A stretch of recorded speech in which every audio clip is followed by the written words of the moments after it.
अस्सलाम वालेकुम नाज़रीन, मां आहियां जो मेज़बान वहीद राजपर। अॼु KTN जो सिंध जो महबूब चैनल आहे, मज़लूमनि जो आवाज़ आहे।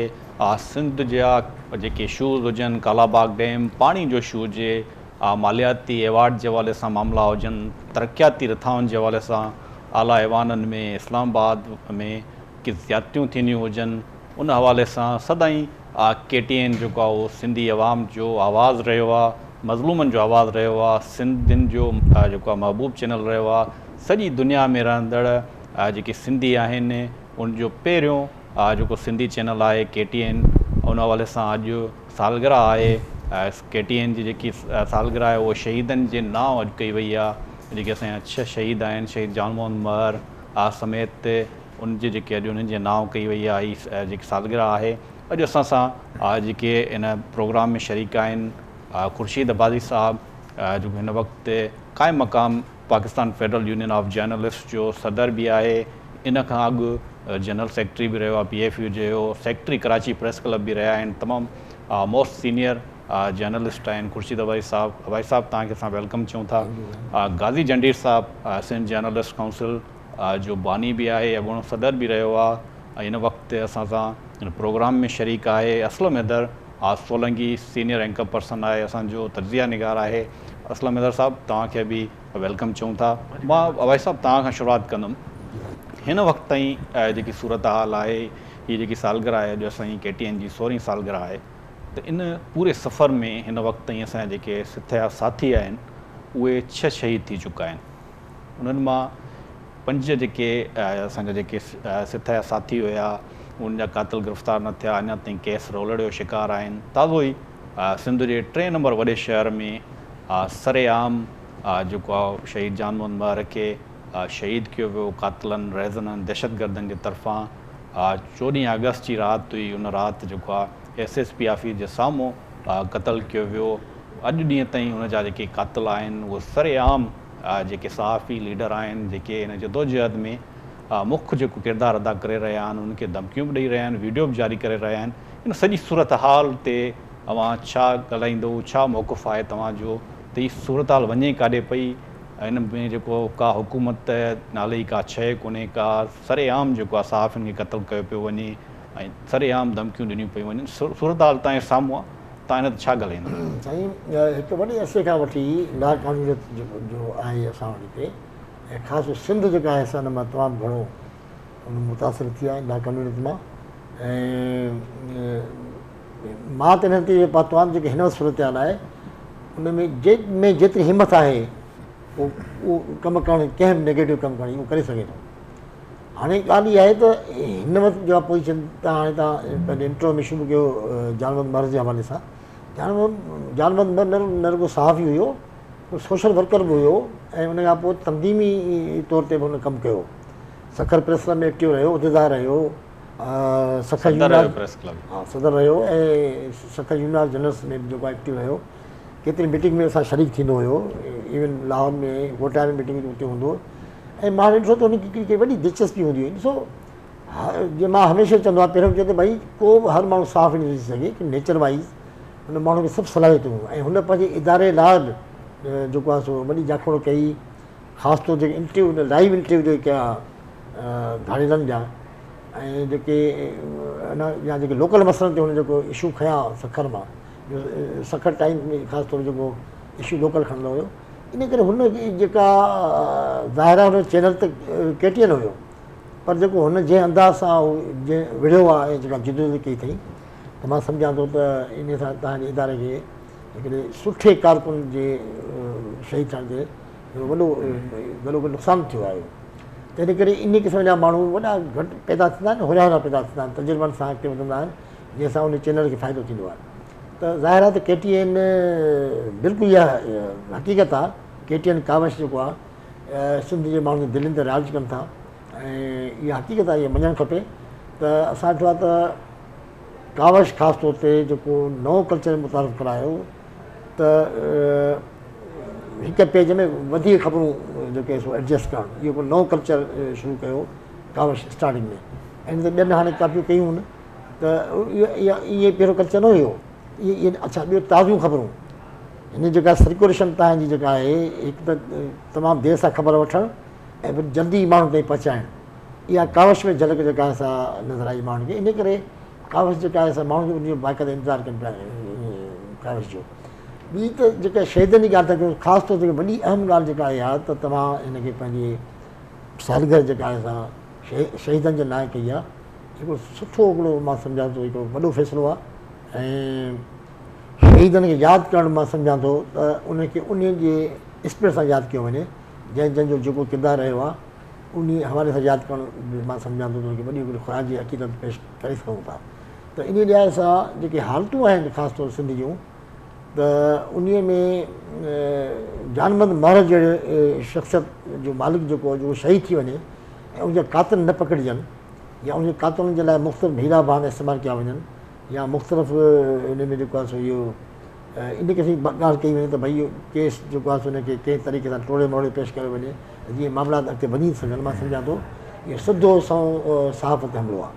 त हिन करे इन्हनि हमलनि खे रोकण जे लाइ ज़ाहिर आहे असां बि मैदान में आहियूं, असांजी तंज़ीमूं मैदान में आहिनि, प्रेस क्लबुनि जो पंहिंजो किरदारु आहे, तंज़ीमुनि जो पंहिंजो किरदारु आहे। असांखां जेतिरो थी सघे जंहिं तरीक़े सां विढ़ूं था या जंहिं तरीक़े सां चाहींदासीं त शहीदनि जे कातिलनि खे गिरफ़्तार कयो वञे, उहा जिदोजहद जारी रहंदी। ऐं मां सम्झां थो त जेको तव्हांजी KTN कावश जो फ़ैसिलो कयो आहे सालगिरह जे हवाले सां, इन मौक़े ते मां पंहिंजे तरफ़ां तमामु शहीदनि खे जो ख़राज अक़ीदत पेश कयां।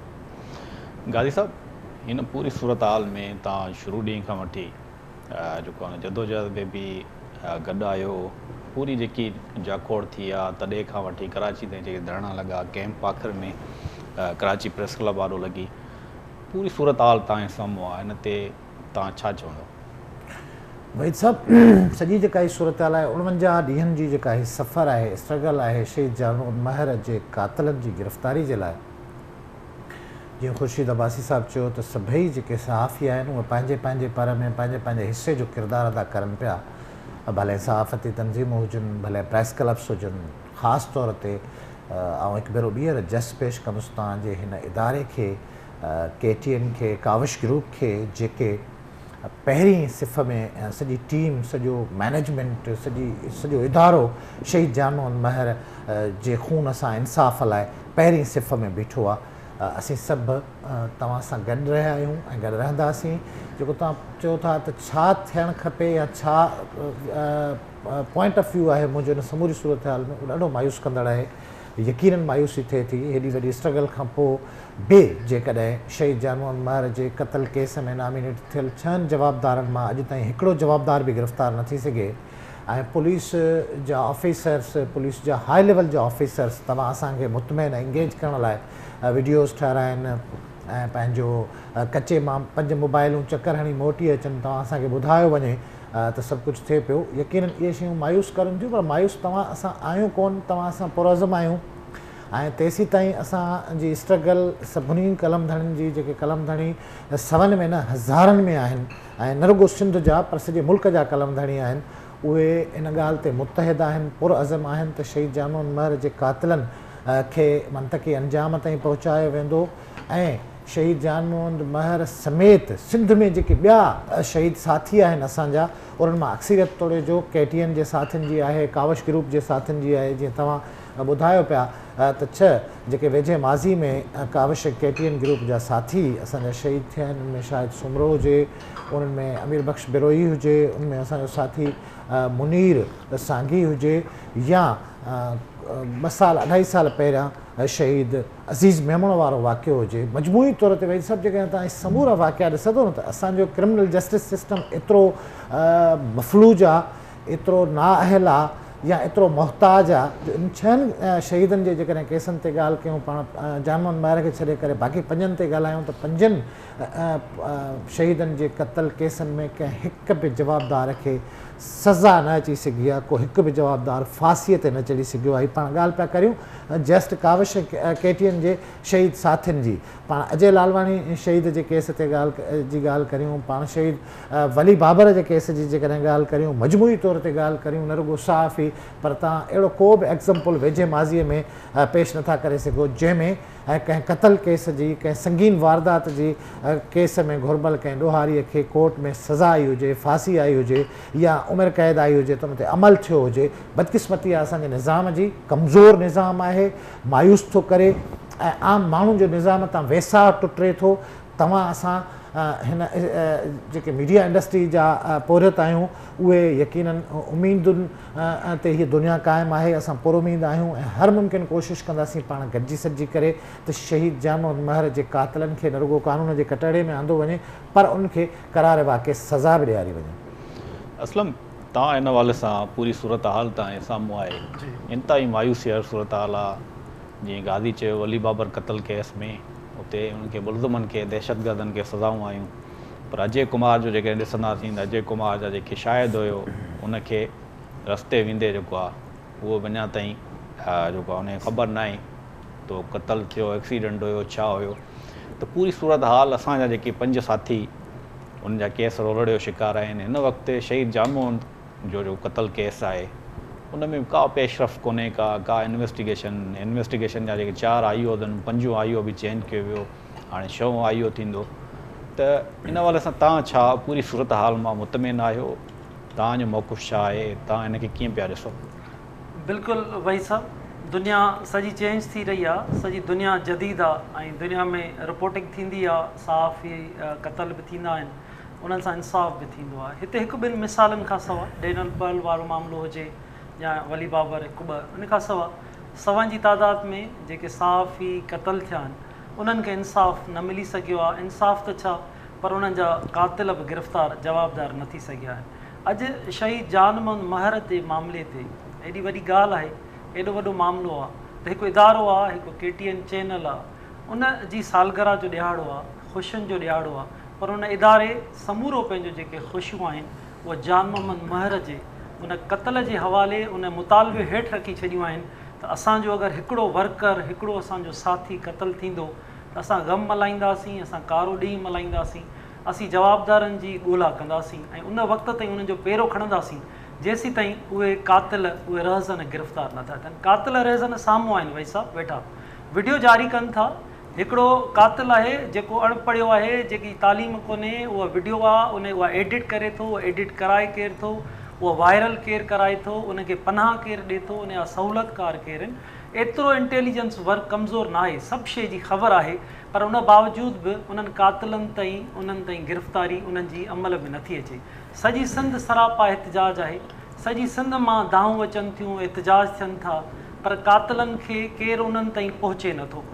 घरू वज़ीर जूं दावाऊं हुजनि थियूं, सिंध हुकूमत जूं दावाऊं हुजनि थियूं, हिन मुल्क सॼे में ॿाहिरी दुनिया ताईं इहे एहतिजाज हलनि था त शहीद जान मोहम्मद महर जा कातिल गिरफ़्तार कयो। असां त माना ही सालगिरह जो ॾियारो अचे थो, जॾहिं बि सालगिरह जा ॾियारा अचनि था को न को लाश असां पंहिंजे कुल्हनि ते खणूं था। जेके माज़ी जा आहिनि, शहीद अमीर बख़्श बिरोही असांजे साम्हूं क़तल थियो, शहीद मुनीर सांगी हुजे, शाहिद सूमरो, औरंगज़ेब तुनियो हुजे, अज़ीज़ मेमून या असांजा ॿिया जेके सहाफ़ी दोस्त अजय लालवाणी, इहे समूरा त तव्हां ॾिसो हिन समाज जे अंदरि माज़ीअ जे जेकी असांजी रिपोर्टिंग रही, हिन सिस्टम जो हिकिड़ो तरीक़ेकार रहियो आहे त जागीरदारा निज़ाम, वॾेरेको निज़ाम, सरदारी निज़ाम, ज़ालिम जे ख़िलाफ़ को बि कलम खणंदो उनजो घेरो थींदो ऐं आदत कोन पियल हुई कंहिं सरदार खे, कंहिं जागीरदार खे आदत कोन पइली ॿुधण जी। कावश KTN हिकु आदत विधी त उहो हुनजे ख़िलाफ़ु कलम खयो। लाज़मी आहे हिकिड़ो जॾहिं कलम खयो आहे, जॾहिं उन्हनि जे ख़िलाफ़ु आवाज़ु उथारियो आहे त उहा उतां रिएक्शन अचे थो, उन रिएक्शन में असां क़तल थियूं था, मारिया वञूं था, तहफ़ुज़ लाइ कानून साज़ी थिए थी, पर उन ते अमल नथो थिए ऐं असांखे तहफ़ुज़ नथो ॾिनो वञे।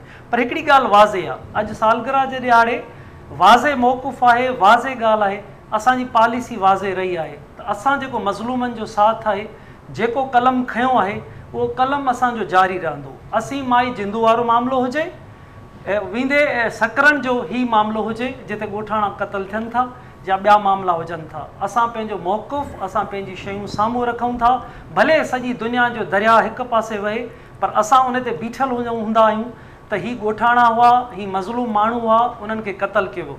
उन जी मोट में असांखे परेशानियूं थियनि थियूं, उन जे मोट में असांखे तकलीफ़ूं अचनि थियूं। कालाबाग डैम जो मामिलो हुजे, ॿेटनि जो मामिलो हुजे, ॿिटे निज़ाम जो मामिलो हुजे, भई सभु समूरा तव्हां हिस्ट्री समूरी खणो तव्हां, कावश खां वठी KTN ताईं। ऐं ॾींहं त उहे बि असांखां विसरिया न आहिनि। असांजे अखियुनि जे आॾो 96 में अम्मा जिंदूअ जे न्याणियुनि पाण खे बाहि ॾिनी हुई, उहा बाहि त अञा ताईं असांजे जिस्म खां अञा ताईं असांखे ॼण त अञा ताईं उहा महसूसु थी रही आहे। त इन समूरनि शयुनि खे असां जेके रिपोर्टर्स रहियासीं कावश KTN जा, असां मज़लूम माण्हुनि जे ॾुख खे पंहिंजो ॾुखु सम्झो आहे, असां उन तकलीफ़ खे पंहिंजो तकलीफ़ सम्झी आहे। ऐं अॼु ॾींहं ताईं ऐं ईंदड़ वक़्त में बि वाज़े आहे, क्लियर आहे त असां मज़लूम माण्हुनि जो आवाज़ु ईमानदारीअ सां, नेक नियतीअ सां उथारींदा रहंदासीं। बाक़ी सरकार आहे, रियासत आहे, कानून आहे, उन कानून तहत असांखे तहफ़ुज़ ॾियणु उन्हनि जी ज़िम्मेवारी आहे। हीउ जानमन महर जो केस, हीउ न फ़क़ति सिंध जो केस रहियो आहे, हीउ सॼे मुल्क जो इंटरनेशनल सतह ताईं केस आहे।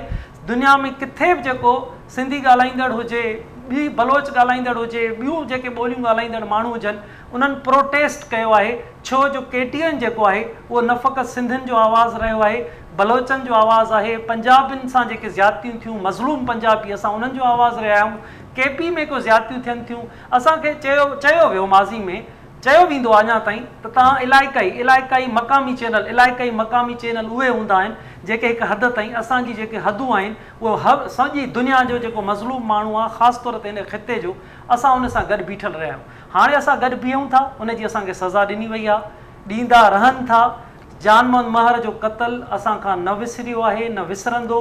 उन वक़्त ताईं ॾिसो न, भई सभु ऑनलाइन धाड़ियल वेठा आहिनि, असांखे ॿुधी रहिया आहिनि, एतिरे क़दुरु उतां वेही वीडियो जारी कंदा आहिनि, असांजे नालनि सां वीडियो जारी कंदा आहिनि, हर शइ असांखे ॾिसनि था। अॼु बि धाड़ियल अगरि ऑनलाइन उते ॿुधी रहिया आहिनि, असां वाज़े उन्हनि कातिलनि खे पैगाम ॾियूं था त हीउ जेको जानममनि खे तव्हां क़तल कयो आहे त ज़ाती मामिलो में क़तल आहे, मामिलो ज़ाती न आहे, हिकु अज़ीम सहाफ़ीअ जो क़तल आहे। ऐं असीं सभु जेके सहाफ़ी आहियूं उनजी धुर आहियूं। उन वक़्त ताईं तव्हांजो पेरो खणंदासीं, उन वक़्त ताईं तव्हांजी कानूनी पेरो असांजी जंग जारी रहंदी, जेसीं ताईं तव्हां माण्हुनि खे, तव्हां रहज़न कातिलनि खे कैफ़रे किरदार नथा पहुचायूं। ऐं जेके तव्हांजा सहूलियतकार आहिनि, जेके तव्हांखे तहफ़ुज़ ॾियनि था कातिलो, असां तव्हां उन्हनि समूरनि जो असां घेरा कंदासीं। ऐं इहा शइ वाज़े आहे त हीउ जेको कलम आहे, हीउ असांजो सफ़र आहे, हीउ असांजो जारी रहंदो, उन वक़्त ताईं जारी रहंदो जंहिं वक़्त ताईं हिते मज़लूम माण्हू आहिनि, उन्हनि जो मसइला आहिनि, इहे असां पंहिंजे प्लेटफॉर्म तां उहा वाज़े पॉलिसी सां जारी कंदा रहंदासीं। भाई साहब, हिन हवाले सां असलम मैदर जूं ॻाल्हियूं ॿुधियूं था, गांधी जंडीर जूं बि, पूरी सूरत हाल तव्हांजे साम्हूं आहे। कातिल सरेआम जेको आहे मैसेज ॾियनि पिया, जेके जाखोड़ कंदड़ आहिनि सहाफ़ी हिन सॼी जदोजहद में, उन्हनि खे थ्रेड कनि पिया त उनजा नाला खणी करे। तव्हां ट्रेड यूनियन जा जेको लीडर रहिया हो, प्रेस क्लब जा सेक्रेटरी रहिया हो, PFU जा सेक्रेटरी रहिया हो, हिन वक़्तु बि सीनियर नायब सदर आहियो PFU जे। तव्हां कीअं था ॾिसो इन्हनि जे ख़िलाफ़ु एक्शन थियणु घुरिजे, अञा ताईं उहो एक्शन कोन पियो थिए, कीअं पिया ॾिसो एज़ पूरी सूरत हाल मां? तव्हां मायूस, असां त मायूस आहियूं, तव्हां कीअं पिया ॾिसो? मायूस न थियणु खपे, जदोजहद जारी रखणु खपे। ऐं मां सम्झां थो त बुनियादी तौर ते जेको आहे सो तव्हांजो जेको पुलिस जो नेटवर्क जेको आहे उहो ख़तमु थी चुको आहे। पुलिस या को बि इदारो, इवन रेंजर्स या जेके बि इदारो, जेसिताईं हुनजो नेटवर्क सही हूंदो, नेटवर्क मां मुराद त भई हिकिड़ो थाणो मुस्तक़िल हूंदो आहे कंहिं बि इलाइक़े में। थाणे ख़बर हूंदी आहे त मुंहिंजे इलाइक़े में कहिड़ी कॉलोनी में कहिड़े क़िस्म जा माण्हू केतिरा रहनि था, उन में कहिड़े क़िस्म जा माण्हू आहिनि, क्रिमिनल केतिरा आहिनि। हिकु हिकु शइ जी उन सुबुह शाम जेको आहे तजिया थींदा आहिनि। ऐं उनखे ऐं जेके ज़हीन तफ़्तीशी ऑफिसर हूंदा आहिनि उहो वारदात ॾिसंदे सम्झी वेंदा आहिनि त इहे कहिड़ो ग्रुप में इन्वॉल्व हूंदो। हिकु त इहा ॻाल्हि आहे। ॿी ॻाल्हि इहा आहे त जेके बि सहाफ़ियुनि जा क़तल थिया आहिनि उहे सभु मुनज़म थिया आहिनि ऐं उन्हनि खे लिकाइण जी कोशिशि कई वई आहे, उन्हनि खे उलझाइण जी कोशिशि कई वई आहे ऐं उन जे कातिलनि खे जो आहे जेके बचाइण जी कोशिशि कई वई आहे। ऐं इन जा घणा पहलू आहिनि, ॿिया घणा इन जा मामलात आहिनि। त हाणे हीअ त थियो सहाफ़ी, पर जेको आम माण्हू मरे थो उन लाइ कुझु कोन थो थिए। न उन जा कातिल पकड़जनि था, न उन्हनि जे हवाले सां का तहक़ीक़ात थिए थी, या आईंदा हिननि शयुनि खे रोकिजे, इन क़िस्म जा इक़दाम कोन था थियनि। इहा वॾी असांजी हिकिड़ी बदकिस्मती आहे। मायूस थियणो न आहे पाण खे। ॾिसो असां जेके पंहिंजे मथे ते साफ़ जा ताज रखी वेठा आहियूं, जेके असां दवा कयूं था असां हिन खिते जी, हिन खिते जे माण्हुनि जी, सिंध जे माण्हुनि जी, पाकिस्तान जे माण्हुनि जी ख़िदमत लाइ वेठा आहियूं, या हिन मुल्क में जेकी कुझु थिए थो, करप्शन आहे, ॿिया मामला सभिनी निशानदी कयूं था। असांजा मुख़्तलिफ़ सहाफ़ियुनि जे मुख़्तलिफ़ क़िस्म जूं जेके आहे स्पेशलिस्ट आहिनि, मुख़्तलिफ़ उन फील्ड में कमु पिया कनि, इहे नतीजा आहिनि साम्हूं अचनि पिया। रियासत खे कोशिशि करणु खपे त उहे सहाफ़ी जेके तहक़ीक़ी जी रिपोर्ट कनि था, या जेके माण्हुनि जी ॻाल्हि कनि था, या जेके मसइले निशान, उन्हनि खे जेको आहे तहफ़ुज़ ॾिए।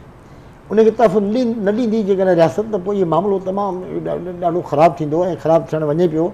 छो त जॾहिं हिकिड़ो आम माण्हू त ज़ाहिर आहे त हिन वक़्तु वॾो मायूस आहे, उनखे महांगाई, अमन अमान जी सूरत आहे, घणियूं शयूं उनखे साम्हूं उनखे फेस करे पियो। हिकिड़ो वाहिद तबिको आहे सहाफ़ी जेको हिसास बि आहे, जेको नज़र बि रखे थो सभिनी ते। जॾहिं उन ते वार थिए थो त उन ते अञा वधीक मायूसी असांजे माशरे में फैलिजे थी। ऐं माण्हू सोचनि था त हिकिड़ो अहिड़ो माण्हू जेको हिमत वारो, जुरत वारो, जेको ओपन ॻाल्हि करे थो, सभु कुझु ॻाल्हाए थो, असांजे निमाई उन्हीअ खे बेदर्दी सां क़तलु कयो वञे, भई उनजा कातिल गिरफ़्तार न थियनि, या उन केस जी तहक़ीक़ात न थिए, त मां सम्झां थो इहे हितां जो सिस्टम, हितां जो निज़ाम, पुलिस जो निज़ाम ऐं रियासत तरफ़ जेके आहिनि सो निशानी थिए थी, त इनखे कीअं बचाइणु खपे, इन मामले खे कीअं हलाइणु खपे। तंहिंजे करे मां सम्झां थो त असांजी मायूस न थियणु खपे। मां वरी पंहिंजी तनज़ीम जी ॻाल्हि कंदुसि त असां हमेशह इहा कोशिशि कई आहे त जेके बि असांजा साहिब शहीद थिया आहिनि, उन्हनि जे केसनि खे बाक़ाइदा असां जेको विढ़िया आहियूं, न सिर्फ़ु एहतिजाजनि ताईं, अदालतुनि ताईं ऐं आला जेके इदारा उन्हनि ताईं केस विढ़िया आहिनि। त मां सम्झां थो त जानमत मर जा कातिल ज़रूरु गिरफ़्तार थींदा। ऐं जेको दिलचस्पी तव्हांजी नज़र अचे पई, मां सम्झां थो हिन महिल ताईं KTN ऐं कावश जेके पंहिंजे शहीदनि जे लाइ जेका जस्तजू कई आहे, या जेके KTN जे कारकुननि जेके हिन महिल ताईं मुज़ाहिरा कया आहिनि, या उहे जेके अॻिते निकिता आहिनि, त उन्हनि जे सभिनी खे मिलाए करे ऐं तनज़ीम जे माण्हुनि मिलाए करे मां पूरी उमीद आहियां त इनशा हिकु ॾींहुं ज़रूरु ईंदो जंहिं जानमत मर जा कातिल पकड़बा, ऐं न सिर्फ़ु जानमत मर जेके बि शहीद सहाफ़ी आहिनि उनजा कातिल पकड़बा, उहे कैफ़रे क़दार ते पहुचंदा। भाई साहब, असां पीपल्स पार्टी जो अॻूणो MNA नवाब वसाण साहब बि मौजूदु आहे लाइन ते। नवाब वसाण साहब, अस्सलाम वालेकुम। नवाब साहब, आवाज़ अचे पियो तव्हांखे? हा, आवाज़ अचे पियो, मुंहिंजो अचे पियो तव्हांखे आवाज़? जी जी। नवाब वसाण साहब, अॼु KTN जी 16वीं सालगिरह आहे। अॼु KTN जी इंतिज़ामिया तरफ़ां हीअ जेकी सालगिरह आहे उहो शहीदनि जे नाम कई वई आहे। अवां छा चवंदो KTN जे हिन सफ़र खे कीअं पिया ॾिसो, जेको 16 सालनि खां जारी आहे, हूअं त 21 सालनि खां, पर KTN न्यूज़ जॾहिं खां थियो त उनखे 16 साल थिया आहिनि। पूरे हिन सफ़र खे कीअं पिया ॾिसो? सभ खां पहिरियां ई मां KTN जे साथ खे सलाम पेश कयां थो, जहिड़े नमूने सां हिननि 15 साल जा 16 साल जेको हिन KTN जो पंहिंजो पाण मिलायो, चाहे सिंध जो कहिड़ो इशू हुजे, या पाकिस्तान जो कहिड़ो इशू हुजे, या दुनिया जो किथां जो इशू हुजे, पर KTN हिकिड़ो शुरू कयो आहे कि मतिलबु हे जेको आहे सो कंहिं शइ खां पोइ ते न हटंदो। जीअं शुरू में जेके चैनल आया उन्हनि में जेको फ़हरिस्त आहे उहो KTN चैनल आहे, जंहिं पंहिंजो पाण मञरायो पूरे पाकिस्तान में, बल्कि सिंध में त तमामु घणो पाण खे मञरायो। सो सभ खां पहिरियां मां त जेके तव्हांजा जेके सहाफ़ी, असांजा दोस्त, असांजा ॿाहिर जेके तव्हां ई असां खां विछड़ी विया आहिनि, तव्हां ई असां खां दूर थी विया आहिनि, ऐं अलाह साईं उन्हनि खे जन्नत में जाइ ते, उन जे मां सभिनी जो कंडोलेंस कयां पियो। ऐं उन खां पोइ जेको आहे सो मां जान मोहम्मद ऐं पूरी जेकी तव्हांजा सहाफ़ी जेके हज़रात इन जदोजहद में शहीद थिया आहिनि, जेके हक़ ऐं सच ते लिखण लाइ, हक़ ऐं सच ते जेके अॻिते वधण लाइ, हक़ ऐं सच ते जेके पंहिंजे जाननि जो क़ुर्बान नज़रानो हिकिड़ो ॾिनो, तंहिं हूंदे सच खां पोइ ते न हटिया। मां त उन्हनि दोस्तनि खे बि इहो ई चवंदुसि, ऐं जिथे बि जेको बि चाहे सियासत हुजे, चाहे ॿियूं शयूं हुजनि, जा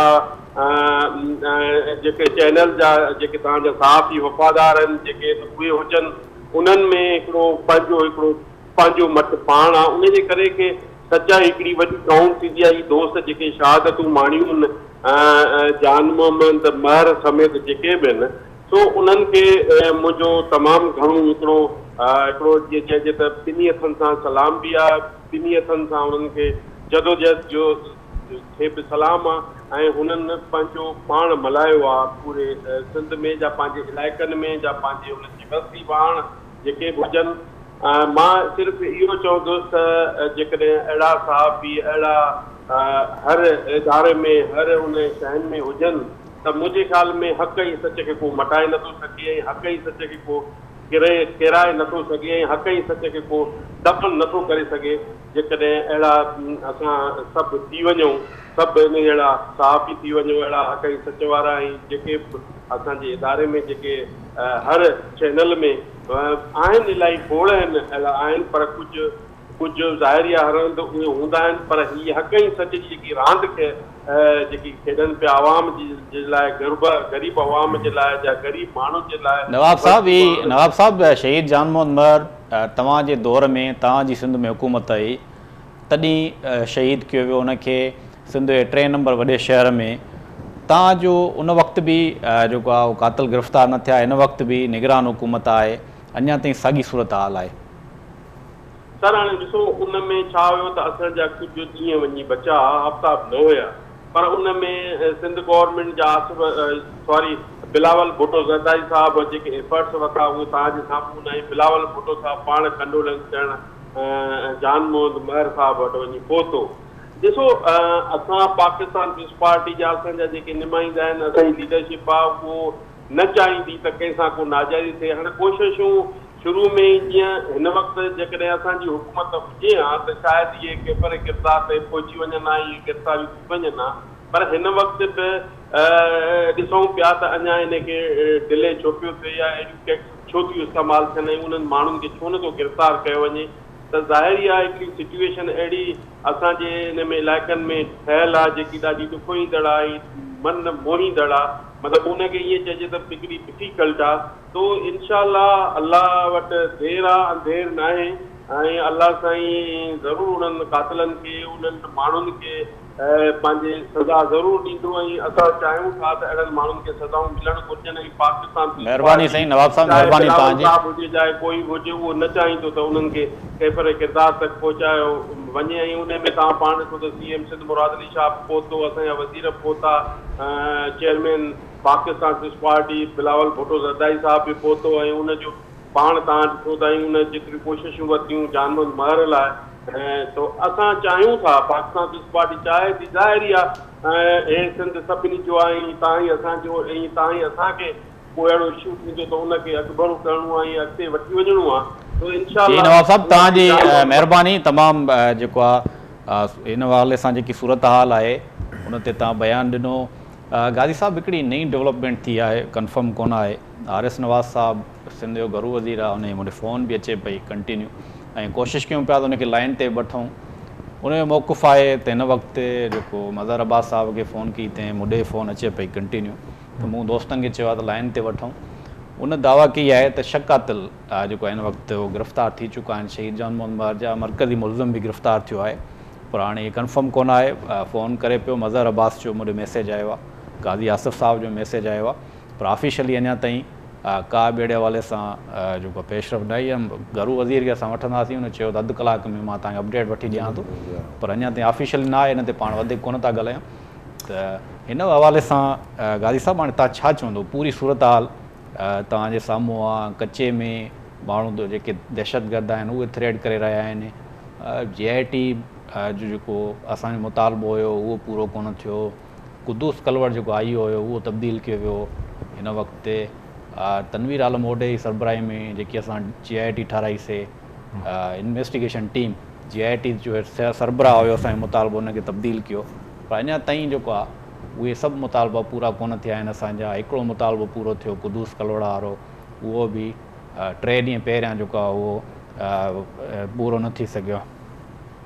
भाई साहब गैर संजीदगी आहे, ये जो समूरो जो तव्हां मंज़र कशी करियो पिया, सरकार जी पुलिस डिपार्टमेंट जी गैर संजीदगी आहे। हींअर जेको तव्हां ॿुधायो था त सिंध जो घरू वज़ीर कंफर्म थियणु खपे ऐं 6 जवाबदारनि मां छा मुराद आहे त उनमें में सहूलतकार केतिरा आहिनि। पाण जेसिताईं FIR पढ़ी आहे त 6 मरकज़ी जवाबदार आहिनि, जिन में शेरल महर समेत 6 माण्हुनि खे फ़रियादनि जे तरफ़ां मरकज़ी जवाबदार करार ॾिनो वियो आहे, जॾहिं त बाक़ी वरी जेके आहिनि ॿिया नाला उहे सहूलतकारनि जा आहिनि। हिते त पाण जी जेका जदोजहद आहे वहीद साहब उहा जदोजहद तेसीं ताईं जारी रहंदी जेसि ताईं शहीद जान मोहम्मद महर जे क़त्ल केस में नामीनेट आख़िरी जवाबदार बि गिरफ़्तार न थींदो तेसि ताईं असांजो एहतजाज जारी रहंदो। ऐं उनखां अलावा जीअं तव्हां JIT जो रेफरेंस ॾिनो या तव्हां जेका कमेटी हुई DIG जावेद आलम तनवीर आलम ओडो साहिब जी सरबराही हेठि उनजो हवालो जेकर ॾिनो तव्हां मजमूई तौर ते ॾिसो त 49 ॾींहं थी विया आहिनि उन DIG साहिब वारी कमेटी छा परफॉर्म कयो आहे, उनजा TORs कहिड़ा हुआ, उनखे कॾहिं रिपोर्ट करिणो हो सिंध सरकार खे, उन परफॉर्म छा कयो आहे।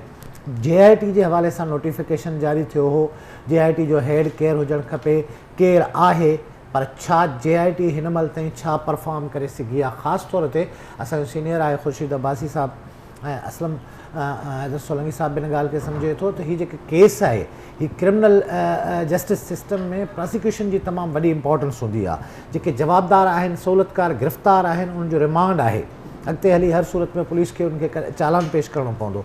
हिन महिल ताईं जेका पुलिस सवाइ रवायती हरबनि जे सवाइ IOs खे चेंज करण जे ॿी अहिड़ी का बि हिन केस में अथेंटिक शइ न साम्हूं आणे सघी आहे जंहिंमां तव्हां असांजो ट्रस्ट डेवलप थिए त हीअ जेको को किथे कंहिं जवाबदार जी को 100 चोट जो बयानु करायो वियो हुजे या खोड़ सारियूं ॿियूं साइंटिफिक एविडेंसिस हूंदा आहिनि जेके पुलिस कलेक्ट कंदी आहे, प्रॉपर IO कलेक्ट कंदो आहे, कोर्ट ऑफ लॉ में प्रोड्यूस कंदो आहे। पर इन खां कोशिशि कंदुसि मां त जेको सवेर बहस हलियो पियो वही साहिबु उतां कंटिन्यू कजे त मायूसी असां में आहे, कतन मायूसी न आहे। जीअं अब्बासी साहिबु चयो असां सम्झूं था त सिंध जी जेका मिटी आहे उहा ज़रख़ेज़ आहे। शहीद जान मोहम्मद महर ऐं असां वहीद साहिबु जेको सहाफ़ती सफ़र हो गॾु शुरू कयोसीं। शहीद जान मोहम्मद महर चक खां जॉइन कयो हो, शिकारपुर ज़िले जी हिकिड़ी नंढी स्टेशन आहे चक शहर, मूं पन्नो आकिल खां जॉइन कयो हो ऐं हू पोइ चक खां सफ़र कंदो सखर आयो ऐं हुनजो हिकिड़ो प्रोफेशनल कैरियर स्टार्ट थियो। पर तव्हां तसवर त करियो त जंहिं माण्हू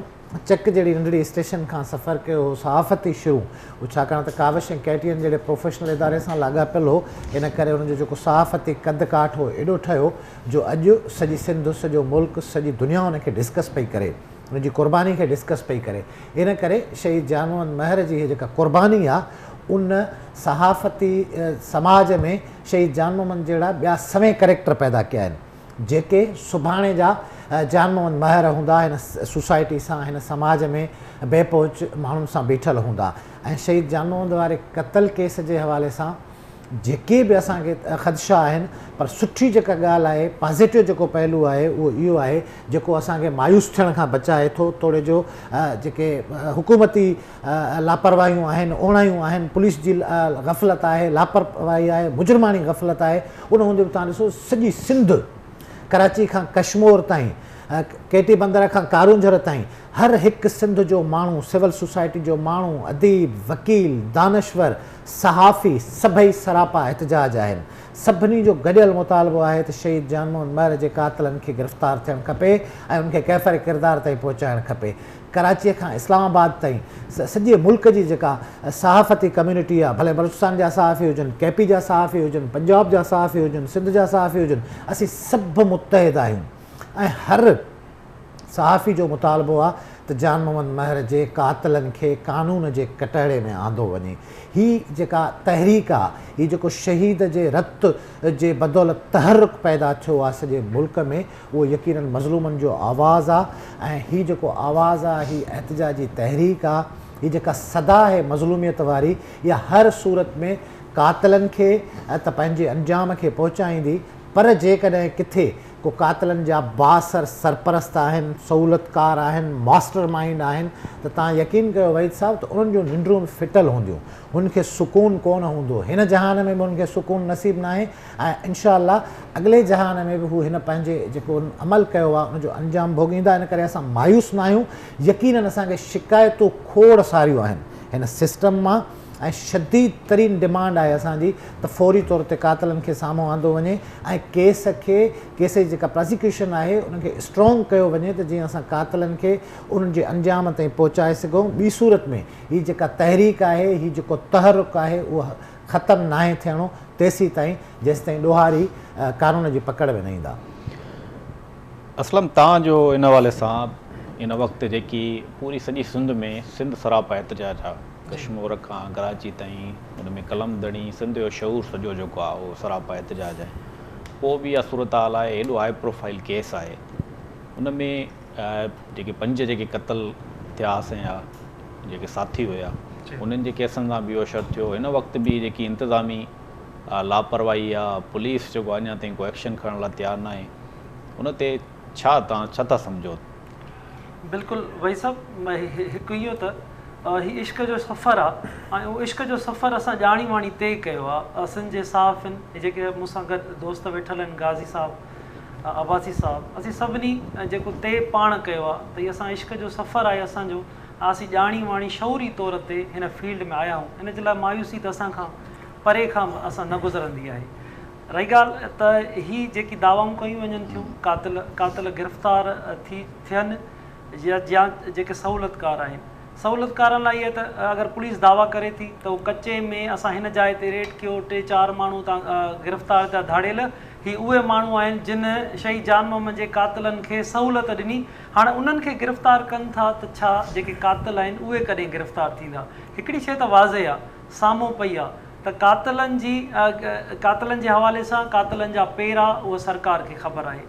हीउ अॼु जेको कारो दौरु लिखियो वेंदो तारीख़ में त हिकु अहिड़ो दौरु हो जंहिं दौर में हिकु जेको सुलछड़ो सुठो बाइज़त बाइख़लाक़ बहादुर सहाफ़ी उनखे विच शहर सखर में उन जॻह ते क़तल कयो वियो जिथे हिकिड़े रश बि हुई, आबादी बि हुई, पुलिस बि हुई, पर उन जाइ ते त हीउ हिकिड़ो कारो दौरु ज़रूरु तारीख़ में लिखियो वेंदो। वाज़े आहे, सिधी सही ॻाल्हि आहे त अगरि उन मामले खे शहीद जान मोहम्मद महर जा कातिल अगरि दावा करे थी सरकार, अगरि इहा सची साबित थिए थी त ठीकु आहे, न त सरकार जे आॾो साम्हूं आहे सभु शइ। त असीं जेको एहतिजाज जी तहरीक आहे, सखर हुजे, हैदराबाद हुजे, कराची हुजे, उनखां पोइ इस्लामाबाद हुजे, उनखां पोइ दुनिया सॼीअ में हीउ हिकिड़ो स्ट्रगल, हिकिड़ी तहरीक जो सिलसिलो जेको आहे उहो त वसी पैमाने ते हलंदो। सरकार लाइ पाण फ़ाइदो आहे, सरकार लाइ पाण असां अञा ताईं टाइम ॾियूं था सरकार खे त सरकार गिरफ़्तार करे, रियासत पंहिंजो फ़र्ज़ु पूरो करे, जवाबदार कातिलनि खे गिरफ़्तार करे। खोड़ सारा सवाल आहिनि, पीपल्स पार्टी लाइ खोड़ सारा सवाल पैदा छो न थियनि था सवाल त हीअ अमन अमान 15 सालनि में ज़िम्मेवारी कंहिंजी ज़िम्मेवारी त शहरनि में अमन अमान करे। सखर जंहिं जॻह ते जान मोहम्मद खे क़तल कयो वियो, तव्हां पाण शयूं ॾिसी आया आहियो, ॾिसो पिया उते सभिनी शयुनि खे ॾिसो था, किथे आहे SSP ऑफिस केतिरो परे आहे, उतां जे मेयर जी ऑफिस केतिरो परे आहे, सभु विच शहर में अमन अमान जी ज़िम्मेवारी कंहिंजी। इस्पतालुनि में एमरजेंसीअ में कुझु कोन्हे को, बंसवाड़ सखर हेॾो वॾो शहर आहे, उन में सिहत जी सहूलियतूं कंहिंखे पैदा करणियूं? बंसवाड़ न आहे, एमरजेंसी में ऑपरेशन करण लाइ कुझु कोन्हे, डॉक्टर न आहिनि, नेरो जा डॉक्टर न आहिनि। इहे सभु शयूं सरकार जूं ज़िम्मेवारियूं। असां स्टैंड वठंदा रहंदासीं पुलिस जे इन कारकर्दगीअ ते, हेल्थ खाते जी कारकर्दगीअ ते, समूरनि मामलनि ते असां स्टैंड हमेशह वठंदा रहंदासीं। जी असलम हिन वक़्तु ॾिसो यानी ब्रिगेडियर RS नवाज़ साहब जी फ़ोन अचे पई त मां दोस्तनि खे चवंदुमि त उनखे लाइन ते वठनि ऐं पूरो मौक़िफ़ ॾियण बि चाहे पियो। का नई डेवलपमेंट थी आहे त मजबूरी जे करे असां फ़ोन अटेंड मां न पियो करे सघां, त डेवलपमेंट का थी आहे तमामु घणी का वॾी। मज़हर अब्बास बि इन जी तस्दीक कई आहे, मुॾे मुसलसल फ़ोनियूं करे पियो। त मां दोस्तनि खे चवंदुमि त जेको ब्रिगेडियर RS नवाज़ साहब खे हिकु दफ़ो ॿीहर मिलाइनि त उन हवाले सां उनखां मौक़िफ़ वठूं। बिल्कुलु भाई साहब, हुतां लाइन मिलाइनि, गाज़ी साहब उनखां मौक़ो वठिजे, पर अगरि तव्हां वटि कॉल मुसलसल अचे थी त तव्हां लाइव में उहा कॉल अटेंड बि करे सघो था। इहो आहे त गाज़ी साहब हिन वक़्तु पूरी सूरत हाल तव्हां ॾिसो पिया, भाई साहब तव्हां पूरी सूरत हाल ॾिसो पिया त जेकॾहिं का अहिड़ी डेवलपमेंट थी आहे त सुठी ॻाल्हि आहे, असां उनखे पुलिस खे बि एप्रिशिएट कंदासीं। पर बिल्कुलु भाई साहब, पर कंफर्म थियणु खपे केतिरी हद ताईं डेवलपमेंट थी आहे, कहिड़ी डेवलपमेंट थी आहे। जेकॾहिं पुलिस या सिंध सरकार या निगरान सेटअप भाई साहब कुझु सुठो अमल कंदो त यकीनन असां उनखे एप्रिशिएट बि कंदासीं। छाकाणि त असां भाई साहब असां हींअर ॾुखियल कंडीशन में आहियूं, ॾाढी तकलीफ़ ऐं पीड़ा मां गुज़रूं पिया। जीअं सवेर दोस्त चयो त हीउ असां रस्तो, हीउ कंडनि वारी राह पंहिंजे लाइ पाण चूंडी आहे, पर हिन कंडनि वारी राह ते केतिरा अञा असांजा दोस्त पंहिंजे सिरनि जा नज़राना पेश कंदा, केतिरा अञा दोस्त असांजा ईअं ग़ैबाना थी मारिया वेंदा जीअं शहीद जान मोहम्मद महर सां थियो। विच शहर में सखर जहिड़ो शहर जेको 3 नंबर वॾो शहर आहे, उन शहर जी दिलि में SSP ऑफिस खां सॾ पंध जे डिस्टेंस ते टारगेट करे फील्डिंग करे रस्ता बंदि करे उनखे शहीद कयो वियो, गोलियूं हणी ज़ख़्मी कयो वियो, रत में लत पत ज़ख़्मी हालत में जानमोहन महर पंहिंजी गाॾीअ में उन स्पॉट ते पियो रहियो। केतिरी देरि ताईं हू उते बेयारो मददगार पयल रहियो। उनखां पोइ जॾहिं हुनजा दोस्त ऐं शहरी हुनखे रेस्क्यू करण लाइ पहुता त उते एम्बुलेंस न हुई, ज़िले जी पुलिस किथे ग़ाइबु हुई, ॿियो डिस्ट्रिक्ट जो निज़ाम किथे ग़ाइबु हो। रक्षा में खणी हुनखे इस्पतालुनि में मुख़्तलिफ़ इस्पतालुनि में घुमाईंदा रहिया। त केतिरा ई क्वेश्चन्स आहिनि वहीद साहिबु असांजे दिलि में दिमाग़ में, जेके असांखे कावड़ ऐं क्रोध में मुब्तला करनि था। यकीनन हिकिड़ी मायूसी वारी कैफ़ियत बि तारी थिए थी ऐं हीउ जेको असांजो सिस्टम आहे, निज़ाम आहे। असां टाइम तमामु थोरो आहे। अबाई साहब खां फाइनल कमेंट वठंदासीं।